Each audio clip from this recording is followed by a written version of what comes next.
Hello everyone, welcome back to my channel. I hope you all are good and doing well in your studies. Today I am here in front of you with a new topic. I would like to tell you the summary of chapter A Long Walk to Freedom, written by Nelson Mandela. The chapter is an autobiography of Nelson Mandela's life. So let's start. Nelson Mandela is a South African leader. He struggled a lot for the freedom of his people. He struggled against the racial discrimination between white and blacks. Nelson Mandela speaks about the historic moment when he was sworn as the President of South Africa. It was 10th May. The day was bright and clear. The huge gathering of international leaders has assembled in Pretoria to mark the end of white supremacy. Nelson Mandela called this occasion as inauguration. It was the inauguration of first democratic non-racial government in South Africa. The celebration took place in the big building of Pretoria. On that day, Mandela's daughter, Ginia, was also with him. As the ceremony begins, Mr. de Klerk was sworn as the second Deputy President of South Africa.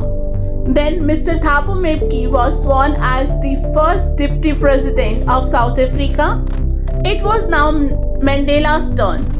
He took an oath as the President of South Africa. He pledged to obey and uphold the Constitution of South Africa. He dedicated himself for the well-being of his people, of his country.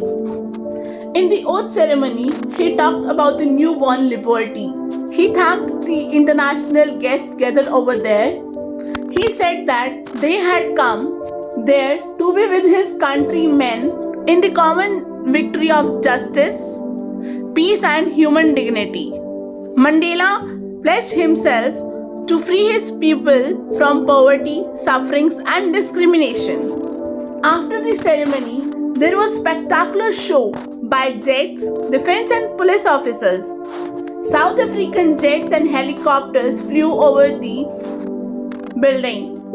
In the end, V-shaped Impala jets left with smoke trail of the black, red, green, blue and gold of the new South Africa flag.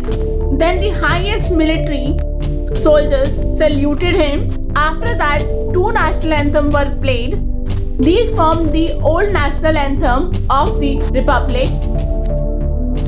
On the important occasion, Nelson Mandela recalls history. He recalls that how the system of racial discrimination was formed against the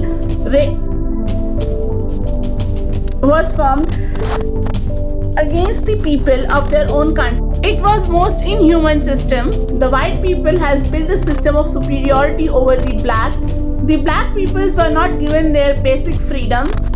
A policy of apartheid created a deep and lasting wound on the people and his country. Nelson Mandela feels very glad that the cruel system has been overturned. He promised that the new system will provide equal rights to each and everyone. There will be no discrimination on the basis of color or skin.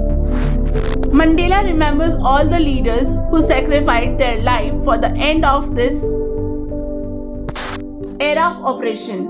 He pays homage to great leaders like Oliver Tambo, Walter Sisulu, Chief Luthuli, Yusuf Daddo, etc. They were men of uncommon wisdom and courage. Such people are the greatest wealth of his country. These leaders taught him that courage was not the absence of fear, but the trump over it. The great man is not he who does not feel afraid, but he who conquers the fear. According to author, no one is born hating others because of color or religion. If we learn to hate someone, then we can learn to love someone also. Love comes naturally from the human's heart. This is what we should do. We should learn to love. We should not learn to hate others on the basis of color or discrimination of anything else. The author talks about the two obligations: obligation to his family, obligation to his parents, to his wife and children. And he has an obligation to his people, to his country, his community. He says that in a civil society, each one of us should fulfill these two obligations.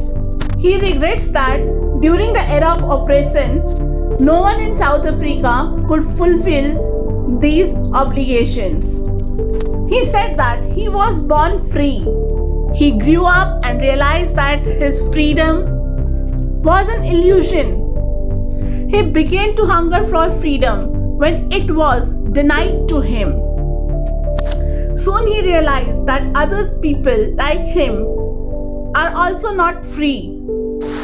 Nelson Mandela joined the African National Congress. He wanted that his people should also be free.